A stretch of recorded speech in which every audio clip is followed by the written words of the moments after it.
Did you know it's not your job to entertain your children? Yeah.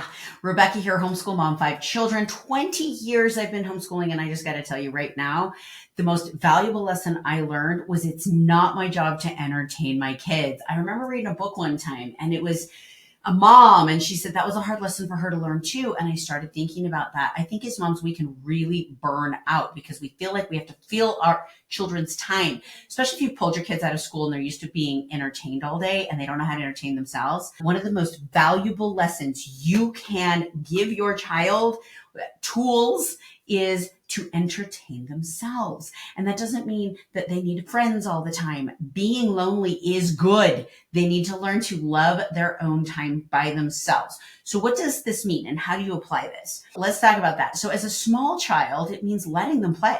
If they're playing happily, let them play. As they get bored, then you come in and you teach a concept in math or reading or writing, and then they'll work with you for a minute and then they'll go off and play again. Stop interrupting that when they're little.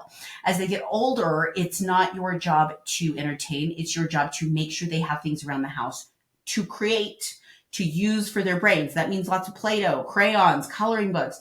That means books on tape.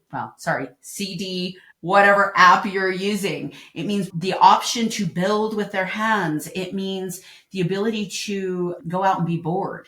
My husband and I, because this was a major focus for us as we were raising our children, we were very careful to choose houses with good backyards and trees.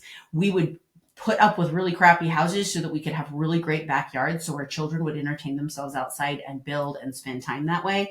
If you don't have that option, you're in an apartment, whatever, get them into parks, get them into something outside and wild as often as possible. So it's your job to provide the opportunity for them to entertain themselves, but not entertain them. So one of the ways that means is let them be bored. They have to be bored, you guys.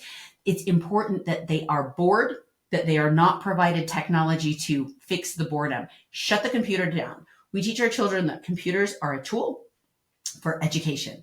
And so when it's time to get education off the internet or off a program that we use, they're allowed to use the computer for that education, for communication inside our co-op, things like that. But it is not about time wasting and it is not about entertainment.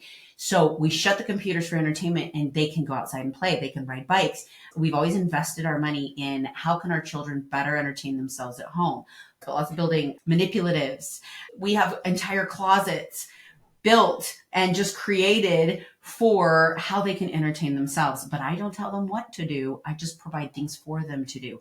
Sometimes I will just leave things out on the couch or on the table, maybe a new building toy, Magna block, something when I found something, and I'll just leave it out. I won't tell them to use it. I won't sit down and do it with them. I just leave it there and see what they're going to do with it. It's important that your children get bored. Their brains will develop better. They will start to actually educate for entertainment. A child would rather read a book to learn something than be bored, you guys, but you can't be giving them stuff like tech to fill the hole. They have to learn to fill the hole themselves.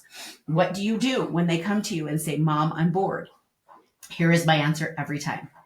You can find something to do or I will find something for you. It took me one time per child to find something for them. And that finding something was cleaning a bathroom. It was cleaning the kitchen. It was a hard job. I made sure that it was a yucky hard job and they learned very quickly. You go to mom and say you're bored, you're cleaning the kitchen, you're doing the laundry, you're doing something in the house. So I'm not about to say, oh, let's go play a game. Oh, come here. No, that's their job. Either they have siblings. I have 5 kids. I was like, I gave birth 5 times so that you have plenty of playmates. So don't come to me with that. If you don't have lots of children, so they have playmates, many of you have one child, it's okay. They can still learn to entertain themselves. Being lonely is actually good because they will learn to love their own companionship. That is actually a skill that is lost on public school children because they have people around them so often. They don't know how awesome it can be to just love alone time. And that's a beautiful skill. It creates confidence.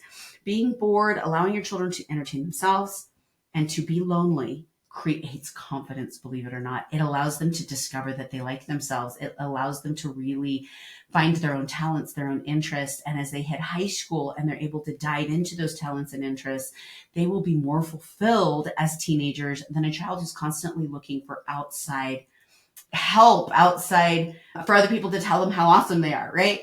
So make sure your children are bored. It's vital. Make sure they get plenty of alone time. It's okay. Guilt-free mama. And then make sure you are not helicoptering those kids and entertain them. This is your permission. Stop entertaining your kids. Let them do it themselves. If you're looking for more information, if you want to know more, if you're interested in being part of our community where I coach like this twice a week, I'm always helping moms out. They come in, they ask me questions, and I'm able to help them.